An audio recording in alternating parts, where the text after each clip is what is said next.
Një skenë skandaloze ka ndodhur sot para kryeministrisë pak momente më parë. Kreu i Shqipëria Bëhet, Adriatik Lapaj, nisi një protestë një ditë më parë, ndërsa sot ka ndërhyrë policia. Pak më parë janë regjistruar edhe tensione të forta mes përfaqësuesve të Shqipëria Bëhet, me në krye Adriatik Lapajn dhe forcave të policisë. Por çfarë ndodhi që mësyn forcat e policisë përpara kryeministrisë? Raportohet se blut kanë tentuar të heqin çadrën që përfaqësuesit e Shqipëria Bëhet me në krye Adriatik Lapajn kishin ngritur përpara godinës qeveritare. Erdhën forcat e policisë dhe bën një sjellje barbare. Brenda policisë së shtetit ka segmente banditësh, dallkauk që nuk kanë konceptin e ligjit. Edi Rama aty do japësh dorëheqjen se e ka për në flagrancë për vjedhjen e parave të shqiptarëve. Ti je në pazar sepse je skuthën politik. Ne do të vëmë jo një çadër, por qindra. Nuk ja del dot Edi Rama sepse e ka për në flagrancë. Ishin deklaratat e para pas kësaj mësymje të Adriatik Lapajt. Ndiqni pamjet pa koment. Jo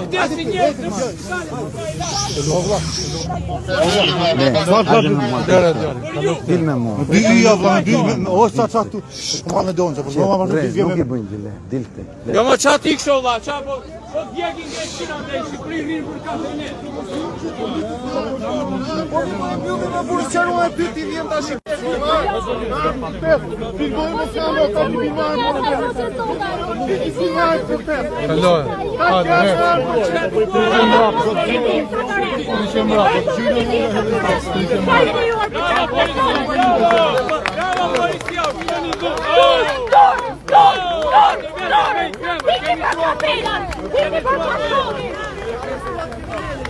Bravo!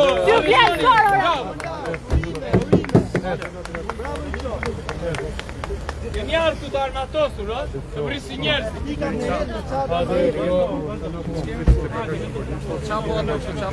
Po e tine dhe këta që nuk e po jatë të detyruar,